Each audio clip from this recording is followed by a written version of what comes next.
What is going on, everybody? Um, Welcome to a new Photoshop tutorial using some more selection tools. I actually got this idea from Jackson. He did something really unique with a previous assignment of ours where we were supposed to replace the triangle with something. And originally, that tutorial was just for the polygonal lasso tool, this one over here. And what Jackson did is, instead of putting a band poster, he put this zoomed in texture of watermelon, and it really did something for my brain. Like, I mean, just take a look at these triangles alone really create unity with this overall massive triangle that that is the cutout piece of it. And not only that, there's a really nice color combination with the red and the blue mixed together over here. So hats off to you, Jackson, because this, whether you realized it or not, was an excellent choice in design. And I would like to encourage you guys in the next assignments coming up within this video tutorial to think a little bit more in terms of how your choice in shape and your choice in texture can come together, as well as your choices in color combinations can come together. And a little tip that I have in terms of picking out colors is you can go to color.adobe.com. It's one of my most favorite websites, and it'll redirect you to this page over here, which shows our color wheel. So here you have our Adobe color wheel over here. And there's all these different ways you can actually split the color wheel up. And hopefully, there are some familiar vocabulary words from the first year of the Intro to Visual Arts. For example, analogous, monochromatic, triad, complementary. For example, let's take a look at complementary over here. And if we drag this specific circle with the arrow on it anywhere we want, that is the main lead in the color wheel. So we drag it over here and we get a complementary color directly across from itself. And they actually have all of the color codes down here at the bottom. So for example, let's say I'm really a fan of this red over here. I can copy this, go into Photoshop, and let's say I'm making a brand new, let's put my face over there. Let's say I'm making a brand new layer, and within this marquee, I can do edit, fill, and I'm going to click in the contents area, I'm going to click color, and I'm actually going to paste that color number here. Click OK, and I have that exact color number saved within this layer that I grabbed from my Adobe color wheel. They also have different modes, but we're going to be only in RGB. So, yeah, take a look and think about some of this stuff for what you may want to do for any future color combinations. You're also able to adjust some of your colors themselves with the hue and saturations tool. See if we click reds over here, and it's going to affect the overall layer. We want to make our red lighter, and every single red in our edit is going to become lighter. Now, if we hold Option, and you're going to get this little logo is going to pop up around here, which is called a clipping mask layer, which means this hue and saturation is only going to target the layer below it. So we can try to, for example, balance out this red to be more so like the watermelon that you see there as you play with it over time. Okay, so that's enough about reviewing some student work. Time to go into some actual new tools, starting with this picture of a dog, which you should have available in your downloads for the Schoology assignment. I'm going to click W on my keyboard, which is a shortcut for the magic wand tool over here. And what's really great about this tool is it allows you to make super quick selections, ideally on more simple images with hard contrast. For example, I chose this picture of a white background because it's easy to select the white background, okay? So if I click it, then everything around the dog gets selected. As you can see, the Martian ants border a perimeter around both the outline canvas as well as the outline of the dog. However, it doesn't look like it's always going to be perfect because this white on the dog itself blended with the white background. And the magic wand tool got a little bit confused. No problem. What we can do is go back to our magic wand tool, and over here at the top where it says tolerance, let's just lower the tolerance to, let's try 9, for example. Command D to deselect. I'm going to click the white background one more time, and this looks much better. The white fur is not part of the selection, and overall it looks like it's a pretty nice selection with a few little errors here and there. It can also hold Option with the magic wand tool, and it's going to, like, there's going to be a little minus symbol. And I can click that pixel to take it away, and if I hold Shift, I can actually add that back into the selection. So right now, if I use this selection, it's going to only focus on the white background. For example, if I click the layer mask button, then it's going to give me the outline of the dog, but really what's left is the white background. Command Z. So what I'm going to do now, here's something new for you to learn, is Command Shift I on your keyboard. And that's going to inverse the selection. So Command Shift I, and now the dog is selected instead of the white background. You can see the marching ants are not marching around the perimeter of our canvas. So if I click the layer mask, then the dog gets masked out and there's no background. Similarly, I can click Command Z and I can take, let's see here, I can click Command J on my keyboard, and that makes a duplicate copy of our selected area. So Command J, and I've made, on the bottom right over here, you can see I made a copy of the dog. I can turn off the original layer. And what's nice about this is that we always have our original layer to go back to in case we ever make a mistake. But here is a perfect cutout of the dog, quickly done using the magic wand tool. Do a screenshot of this. Command Shift 3. You're going to do a screenshot of everything. And because I don't want you to spend a lot of time on this one, this is a super quick tool.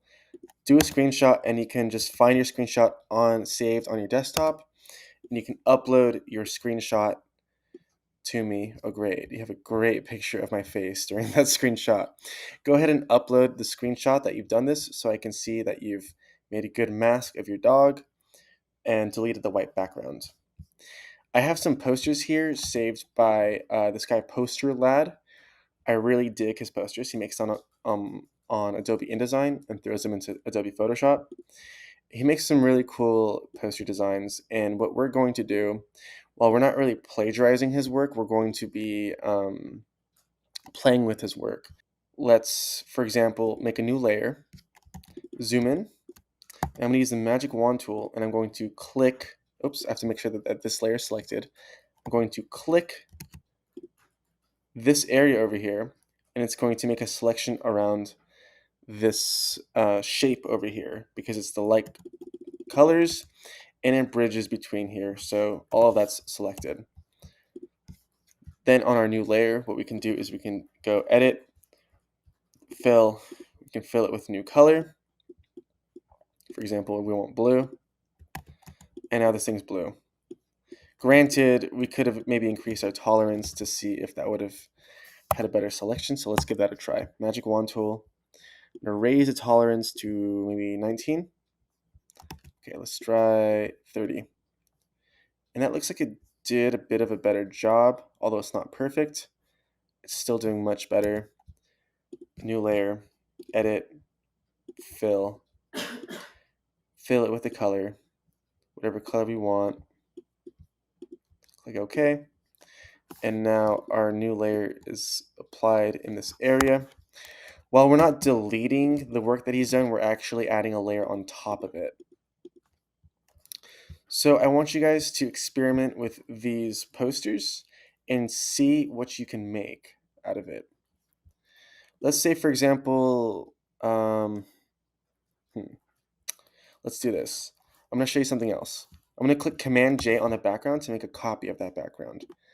And this background is going to remain here in case we ever make a mistake and we need to go back from the beginning. But I'm going to zoom in over here.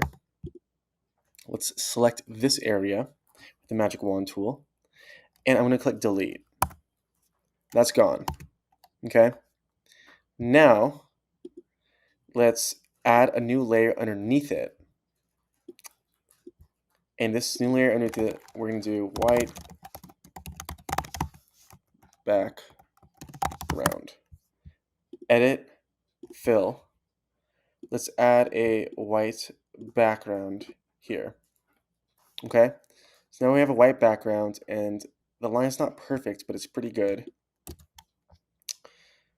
And I'm going to go on top, and above this layer, we're going to add a levels adjustment, which is over here. So this is our levels, and this controls essentially blacks to whites. We're going to pull on the very right is the whites. We're going to pull that to the left until this white and this white are the same. And that already blends better. And then let's see, this is the background copy. Let's go back, use our polygonal lasso tool, draw a straight line going down, pull this guy over here, and then use Command to reconnect it. And then I'm going to use E for the eraser tool, and it's only going to erase what's inside of our selection or inside the marching ants. And now we have that residue gone. In case you didn't see it, I'm talking about this residue over here. It's gone now. Command D to deselect, and we have altered the original design. Now, definitely don't post these because these are Poster Lad's work, but we are happy to use them in honor of his work to practice our Photoshop skills. So go ahead, play with the others. There's this one over here, this one over here, and I want you guys to consider, in the same way that Jackson used the watermelon over here, you can go ahead and look for some textures zoomed in. For example, I think I spelled watermelon wrong. For example, let's just take this. Now we want to make sure that our watermelon is on a size large. And let's just, that doesn't really matter for this tutorial. Save image as watermelon 1000 pixels. And again, I was checking over here to make sure that 1000 was at least there because we want to make sure we're working with the larger sized images from Google. So we're going to come back down here and let's say for the circle, we want to add a watermelon. W, magic wand tool. And let's get our watermelon thrown into the picture. Let's see, zoom that down to scale. Cool. Let's hide the watermelon. Zoom in, click W. Oops. See, I'm selecting the watermelon down here. We want to make sure that we are on this specific layer when we use our magic wand tool. Click it. Perfect selection of the circle. Let's open the eyeball for the watermelon. And we're going to click make a layer mask down here. And as simple as that. Let's unchain our image to our layer mask. Let's unchain that and click on our watermelon image and drag this, and so we can reposition it to make a nicer design, a nicer composition, I mean. And then we can rechain that back together. That way, in case we ever need to move it like that. Essentially, the chain works, it's connecting your image's position to the layer mask's position. For example, if I click the layer mask, I can drag the layer mask anywhere else. But right now, we just want to keep everything chained up once we are satisfied with our composition. But think a little bit further than I did. See how we can rearrange and play with different colors of your composition to blend together and think of what fun textures you can add to it. I suggest having more zoomed in stuff. For example, like zoomed in tree bark. For example, it's a nice texture to play with. Think about what things can you zoom in on and add nice textures to your work. And lastly, so I thought this was pretty cool how they implemented a hand in the design. Now, this is actually called bitmapping or reso printing, depending on which process they use. I'm pretty sure that was a bitmap. But I think it's also another nice idea to include in your design. So let's go and find something new. I don't know, white background. And you guys can search whatever you want, but it should be in the white background genre. Okay, complicated. Let's do white background hand. Oops.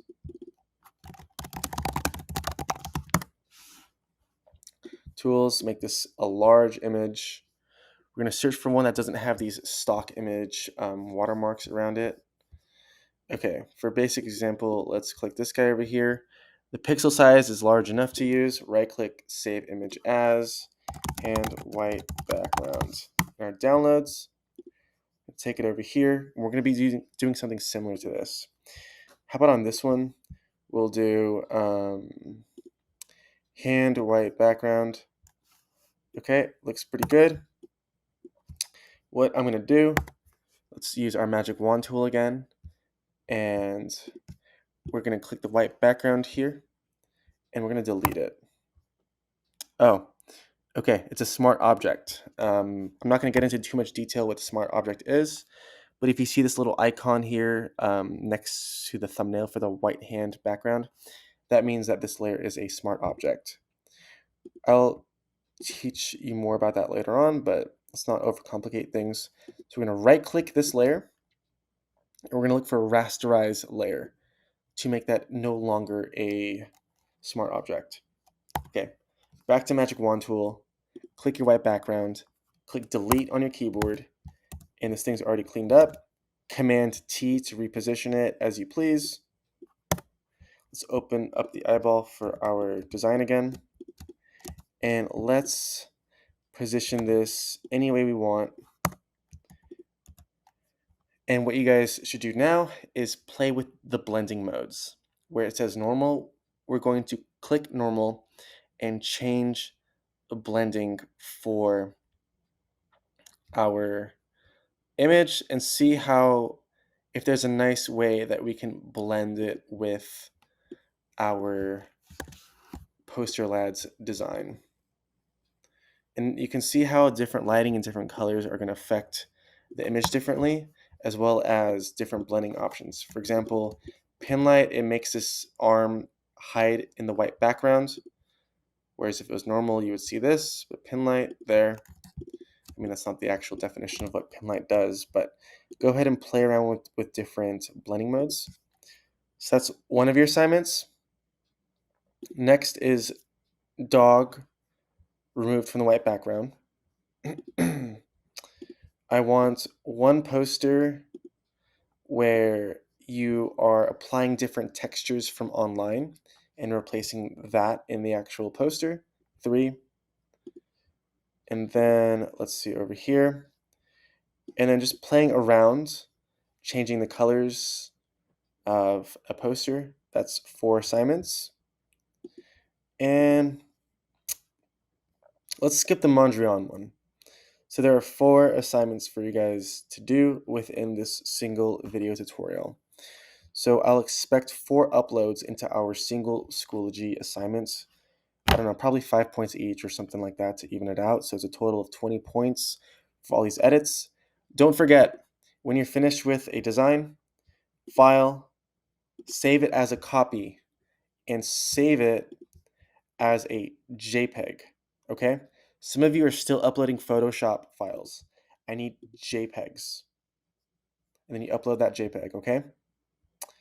That is all for now, guys. I hope that this tutorial has been insightful, straightforward, and easy to digest. I look forward to seeing how you guys get creative and have fun.